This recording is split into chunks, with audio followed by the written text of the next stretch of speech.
So I want you to imagine this normal day, mundane life, nothing special's going on, when out of nowhere, with no trigger, pops into your head a thought of some cringy stuff that you did as a 15-year-old. I know this happens to literally everybody, myself included. It's pretty common where, like I say, for no reason, without any seeming trigger, this thought pops up that you haven't thought about in years or since it even happened. And for the most part, this can be a pretty good sign, because I like to see it as if you're not sort of cringing in a way at your past self, or if you're not feeling any better about who you are today than who you were 5 years ago, then what have you been doing for the past 5 years, right? But there's also another side to that coin where there's a very disempowering feeling that comes when you have this thought and think, oh, I can't believe I did that. I didn't think I was like that. I can't believe I was this way. And you sort of project that onto who you are currently. And it's, sort of a cringy moment, and you shudder a little bit. And as I'm walking down the street the other day, a thought popped into my head about when we cringe at these moments. Let's say you're 25 and you cringe about something that you did when you were 18. But when you're 15, you don't cringe about whatever stuff that you did when you were 8. So when you're 25 and you think back to you were simping over some girl when you were 17, say, and you think, oh, that's so cringe, I can't believe I was like that. I didn't think that was me. But when you're 15 and you think back to when you were 8 and, I don't know, you fell off your bike and you cried and your mother had to give you a hug or whatever, you don't cringe about that, because it was so normal for an 8-year-old to, cry like that.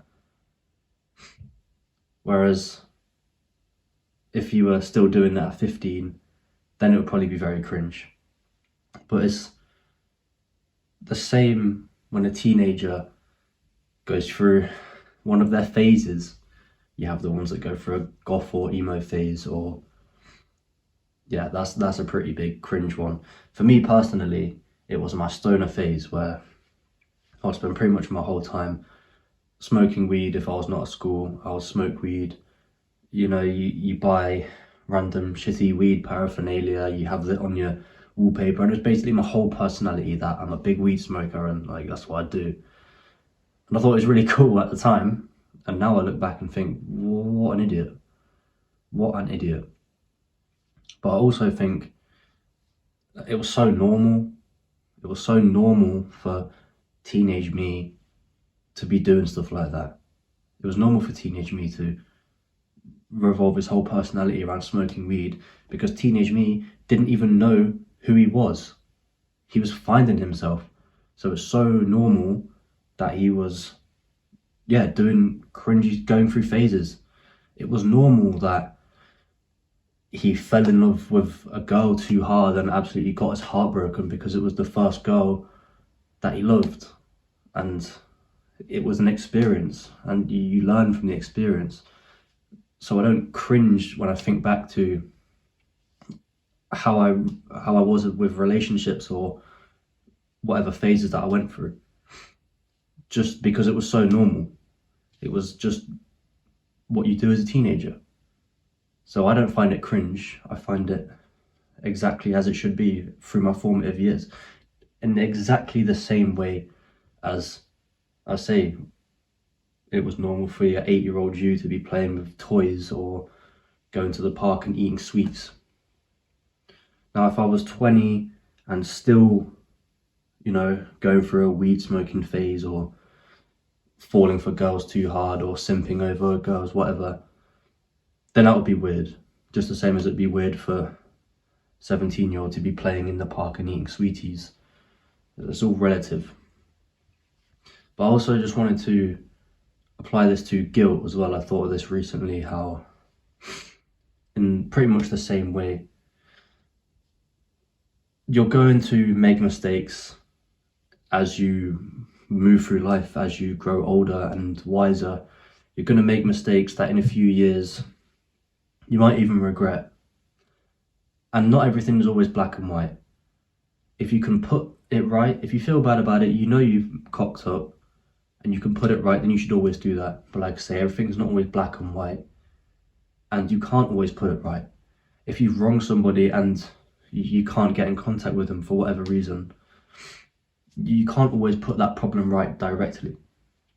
And something that I found very useful is much the same as when you move out of your stoner phase and you can feel you know you wouldn't do it currently, and it happens, but you don't have to feel guilty about it. You don't have to feel embarrassed by it. So you don't have to feel guilty about mistreating a friend as you're growing up because you were naive. That was younger, naive you. And the way you deal with the guilt, if you're not able to directly put it right, is by becoming a person that would never ever do something like that. In a sense, you can, for lack of a better word, repent by improving yourself, like say becoming someone that would never ever do something like that.